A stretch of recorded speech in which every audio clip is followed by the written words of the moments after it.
How do you actually scale a business? Right now, you fall into one of two categories, whether you realize it or not. Group number one is what I call the chaos builder. This is the person who wakes up every single day reacting to whatever is on fire. Emails, Slack messages, client issues, team questions. Your business runs you instead of you running it. You feel busy all the time, but somehow nothing feels under control. Growth feels random, stressful, and exhausting. Group number two is the empire builder. This is where you've built a machine that builds your business for you. A business that grows whether you're in the office, on vacation, or asleep. You're not the center of every decision. You're not the bottleneck. The business actually works. If you're in group one right now, this process is designed to move you into group two and save you years, literally years of frustration, burnout, and expensive mistakes. And if you're already in group two, chances are you've hit a ceiling. Growth has stalled. Things feel heavier than they should. This framework is how you break through that ceiling and scale to the next level. This isn't theory. This is built from 28 years of actually scaling businesses in the real world. There are 6 phases, and they build on each other. Skip one, and the next one breaks. That's why I want you to follow this in order. Phase 1, buying back your time.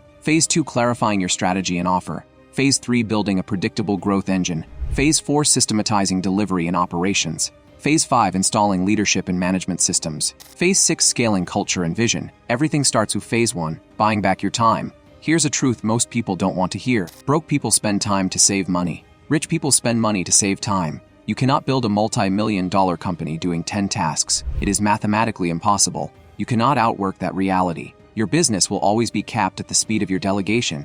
Most founders think they hire people to grow the business. That's wrong. You hire people only if it buys back your time. Because when you get time back on your calendar, you, the most valuable resource in the company, can reinvest that time into things that actually make more money. I need to get out of the doing and into the editing. I don't want to be the author anymore. I want to be the editor. Here's how you know you're stuck in this phase. You're touching everything. You're approving invoices, jumping on sales calls, answering customer tickets at 10 p.m. Somewhere along the way, someone told you, do whatever it takes. Yes, for a season, not forever. If it's been 2, 3, 4 years and you're still doing this, that's not hustle. That's a broken strategy. Imagine trying to drive a race car while refueling it, changing the tires, and checking the oil, all at the same time. That's what happens when you try to be everything in your business. So here's the framework. I call it the buyback loop. Step 1, audit. For 2 weeks, track everything you do in 15-minute increments. Literally everything. If you scroll Instagram, write scroll Instagram. If you talk to a friend for an hour, write it 4 times. Most people don't need to buy back time, they need to stop wasting it. Then highlight everything green that gives you energy and red that drains you. Meetings drain you. Red. Sales calls light you up. Green. There's no right answer. Next, rate each task by how expensive it would be to pay someone else to do it. $1 sign is cheap. $4 signs is expensive. All red tasks that cost $1 or $2 signs go into one bucket. That's where you start buying back time. Now people ask, how can I afford to do that?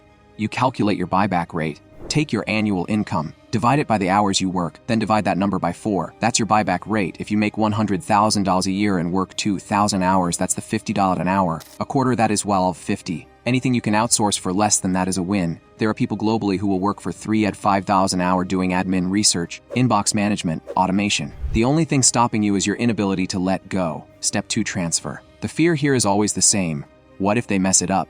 If you keep doing everything yourself, you will always be stuck. The easiest way to transfer work, what I call the camcorder method. When you do the task, record your screen and talk out loud. Don't create SOPs first. Do the work first. Let them create the document after watching you. That way, the training itself becomes a feedback loop. If they understood it, the document proves it.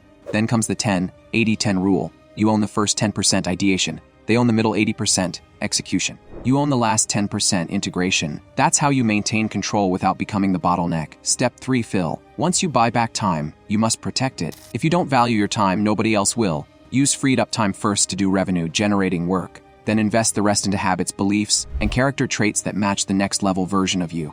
Every new level requires a new version of you. Once time is handled, we move to phase 2, clarifying strategy and offer. You cannot scale confusion. Simple scales. Complex fails. Early on, you say yes to everything. At scale, saying yes becomes the thing that breaks you. If every client feels custom, margins disappear and exhaustion sets in. Think of it like chopping down a tree. If you swing the axe from every direction, the tree never falls. You need focus. The goal here is a single, scalable offer. The value creation Venn diagram has 3 circles: what customers pay the most for, what you do best, what's most profitable. Where those overlap is your scalable offer. Most businesses don't need to do more, they need to do less. I worked with a 3M agency doing everything. We cut everything except one service. 18 months later, they were at 6 EM with fewer and higher margins. Clarity unlocks scale. Phase 3, Building a predictable growth engine. Companies that scale don't gamble on growth. They build systems. If revenue feels like a roller coaster, you're here. Predictable growth comes from 3 systems working together: inbound, outbound, and partners. Inbound is attraction, content, social proof, authority, becoming a magnet. Outbound is creation. Cold outreach still works when done correctly. Partners are leverage, borrowing other people's audiences. Run all 3 and growth becomes stable instead of stressful. Hope is not a strategy. Systems are. Phase 4, systematize delivery and operations. You cannot scale mistakes. Broken delivery at scale is a death sentence. Retention is the hidden growth lever. The 3 Ps of delivery: playbooks, people, platforms. Playbooks create consistency. People own outcomes. Platforms create leverage. Revenue without retention is a treadmill. Phase 5, leadership and management. Businesses don't scale through founders. They scale through leaders. If every decision flows through you, you're the bottleneck. The 1-3-1 rule fixes this. 1 problem, 3 solutions, 1 recommendation. Leadership rhythms replace chaos. Daily stand-ups, weekly alignment, quarterly planning. Decision ladders empower teams to move without you. Your capacity doubles the moment you stop making every decision. Phase 6, scaling culture and vision. Culture is the invisible hand guiding decisions when you're not in the room. Strong culture attracts, retains, and multiplies talent. Core values are filters, not posters. Hire, inspire, fire by them. Vision must be visible, repeated, and lived. People's systems create durability. Hire for the soul, train for the role. Culture is the oxygen of scale. So now the question is simple. Will you stay a chaos builder or step fully into the role of empire builder? And if you're already there, will you finally elevate into the CEO your business actually needs? Why not you? Make one thing differently. Small is fine, but act. That's how businesses scale. And here's the final layer I want to add, because this is where everything you've learned either compounds or completely falls apart. Once you understand these 6 phases, the real work becomes self-awareness. Every few months you have to honestly ask yourself, which phase am I actually stuck in right now? Not the phase you want to be in, not the phase that sounds impressive, the phase that is currently causing friction, stress, or slowdown in your business. Growth doesn't fail because people don't work hard enough. It fails because they try to solve a phase 4 problem with a phase 1 solution. For example, if your delivery is broken, no amount of marketing will save you. If your leadership is weak, no SOP will fix the culture. If your offer is unclear, building more funnels just accelerates confusion. Scaling is not about doing more. It's about doing the right thing at the right time, in the right order. Sequence beats intensity every single time. This is also why so many founders feel like they're constantly starting over. They scale revenue faster than their systems, their mindset, or their leadership capacity. The business grows, but they don't grow fast enough to hold it. So the business snaps back to a level that matches who they are today. That's not a strategy problem. That's an identity problem. The moment you decide to operate like an empire builder, everything changes.